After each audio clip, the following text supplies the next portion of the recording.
Good evening friends. మీరు ఎవరైనా plots investment చేస్తారనుకుంటే ఇక్కడ ఏంటంటే మన హైదరాబాద్లో ఒకటి Warangal highway, 2 Bombay highway, 3 Bengaluru highway. ఇక్కడ మోస్ట్ ఇంపార్టెంట్ ఏంటంటే బెంగళూరు హైవే అనేది బాగా విపరీతంగా ఒక లెవెల్కి వెళ్ళిపోతుంది ల్యాండ్ వాల్యూ. ఎందుకంటే ఈ బెంగళూరు హైవే అనేది డిజిటలైజేషన్ అవుతుంది. డిజిటలైజేషన్ ఒక్క లైన్ అనేది ఇప్పుడు ప్రస్తుతం 4 నుంచి 6 అయింది. ఆల్రెడీ ఫ్యూచర్లో 12 లైన్లు అవుతుంది. ఒక సైడ్ 12 లైన్లు అంటే minimum half kilometre one side. అందుకని ఇక్కడ డిజిటలైజేషన్ అవుతుంది.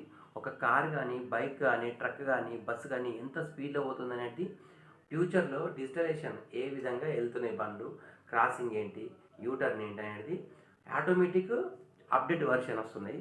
అందుకని ఇది కాశీ టు కన్యాకుమారి వైకి హైవే, ఇది బిగ్గెస్ట్ హైవే మన భారతదేశంలోనే. 3 ఇంటర్నేషనల్ ఎయిర్పోర్ట్ని ఆనుకొని వెళ్తుంది ఈ హైవే. అందుకని మీరు ఇన్వెస్ట్మెంట్ పెట్టాలనుకుంటే మన హైదరాబాద్ సరౌండింగ్లో బెంగళూరు హైవే దగ్గరలో షాద్నగర్, శంషాబాద్ ఎయిర్పోర్ట్కు కరెక్ట్ 20 నుంచి 22 కిలోమీటర్లు ఉంది ఎయిర్పోర్ట్ ఉంది. మీరు ఇన్వెస్ట్మెంట్ పెట్టాలనుకుంటే ఇప్పుడు బెటర్మెంట్గా తక్కువ ప్రైస్ ఉంది.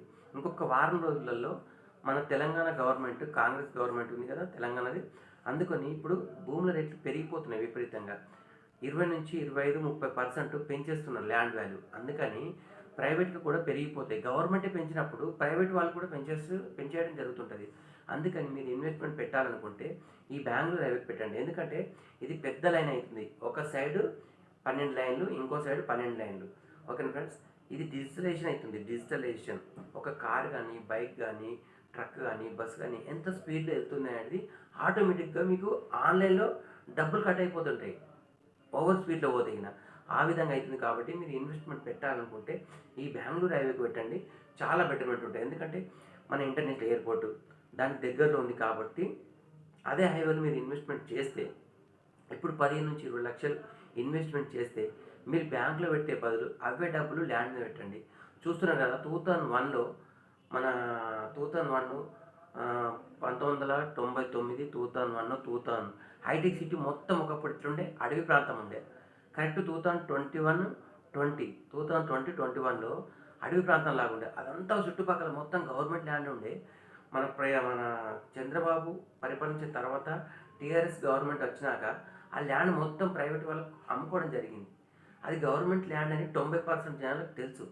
కానీ మీరు ఇప్పుడు ఇన్వెస్ట్మెంటు శంషాబాద్ ఎయిర్పోర్ట్ నుంచి షాద్నగర్ దగ్గరలోకి ఇన్వెస్ట్మెంట్ ఇప్పుడు పెడితే ఈ డబ్బులు మీరు బ్యాంకులో పెట్టే బదులు ఇవే డబ్బుల్ని ఇన్వెస్ట్మెంట్ రూపంలో ల్యాండ్ మీద పెడితే ఇప్పుడు మీరు 15 నుంచి 20 లక్షలు ఇన్వెస్ట్మెంట్ పెడితే ఇదే డబ్బు 2030 వరకు, ఇప్పుడు 15-20 లక్షలు పెట్టిన డబ్బు 2030 వరకు ఇది 70 నుంచి 1 CR అయిపోద్ది ఒక ఫ్లాట్ వాల్యూయే. అందుకని మీరు ల్యాండ్ మీద ఇన్వెస్ట్మెంట్ చేయండి. బంగారం కానీ వేరే బిజినెస్ల మీద ఇన్వెస్ట్మెంట్ పెడితే రిటర్న్స్ తక్కువ, అదే ల్యాండ్ మీద రిటర్న్స్ ఎక్కువ. ఒక పెట్టి 10-15 సంవత్సరాలు ఆగిపోయింది అనుకోండి, అది యాజ్ ఇట్ ₹1,00,00,000 వెళ్ళిపోద్ది. అందుకని మీరు ఆలోచించుకొని, చాలా జాగ్రత్త ఆలోచించుకొని ఇన్వెస్ట్మెంట్ చేయండి. ల్యాండ్ అనేది చాలా ఇంపార్టెంట్. ల్యాండ్ అనేది ఆటోమేటిక్ పెరిగిపోద్ది. మనం చూస్తున్నంత లోపు మన పిల్లలు పెద్ద అయ్యే లోపు ఆ ల్యాండ్ వాల్యూ 10 అంతలు పెరిగిపోద్ది. అందుకని ఇన్వెస్ట్మెంట్ పెట్టేటప్పుడు ఆలోచించుకొని ఇన్వెస్ట్మెంట్ చేయండి. ఈ బెంగళూరు హైవే అనేది బిగ్గెస్ట్ హైవే. ఈ బెంగళూరు హైవే ఉంది కదా, ఎగ్జిట్ నెంబర్ 16, ఓకేనా. బెంగళూరు హైవే ఈ అవుటర్ రింగ్ రోడ్ మొత్తం 19 ఎగ్జిట్లు ఉన్నాయి. ఈ 19 ఎగ్జిట్లలో Warangal highway and Bombay highway and Bengaluru highway, ఈ 3 హైవేలలో ఇన్వెస్ట్మెంట్ చాలా జరుగుతుంది.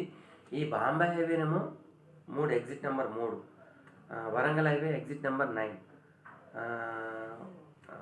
Bengaluru highway exit number 16. దీని మీద ఇన్వెస్ట్మెంట్ చేస్తే మీ ఫ్యూచర్లో బాగా డెవలప్మెంట్ ఉంటుంది. ఎందుకంటే ఇది డిజిటలైజేషన్ అవుతుంది కాబట్టి ఒక సైడ్ 12 లైన్లు, ఇంకో సైడ్ 12 లైన్లు ఫాస్ట్గా వెళ్తుంటాయి, ఓకేనా. అవుట్ ఆఫ్ కంట్రీ లాగా ఫాస్ట్గా వెళ్తుంటాయి. మీరు ఇన్వెస్ట్మెంట్ పెట్టేటప్పుడు జాగ్రత్తగా ఆలోచించుకొని ఇన్వెస్ట్మెంట్ చేయండి. ఎందుకంటే ఇక్కడ railways and roadways and Airways and water కూడా ఉంది. మిషన్ భగీరథ ఉంది. అదేవిధంగా యూనివర్సిటీస్, పెద్ద పెద్ద కంపెనీలు వచ్చేసినాయి. ఇప్పుడు గచ్చిబౌలి ఎలా అయింది, విప్రో సర్కిల్ ఎట్లా అయింది, బాగా రిచ్ అయింది, అవుట్ ఆఫ్ కంట్రీ లాగా అయింది. అదేవిధంగా ఇప్పుడు 2020, 25, 2030 లోపు ఆ ఏరియా మొత్తం డెవలప్ అయింది. కాబట్టి 10 ఇయర్స్లో శంషాబాద్ అనేది, షాద్నగర్ అనేది ఒక షాద్కాబాద్ అయింది, షాద్కాబాద్, ఓకేనా. అదేవిధంగా మీరు ఇన్వెస్ట్మెంట్ పెట్టాలనుకుంటే షాద్ నగర్ ఏరియాలో ఇన్వెస్ట్మెంట్ చేయండి, చాలా బాగుంది. ఎందుకంటే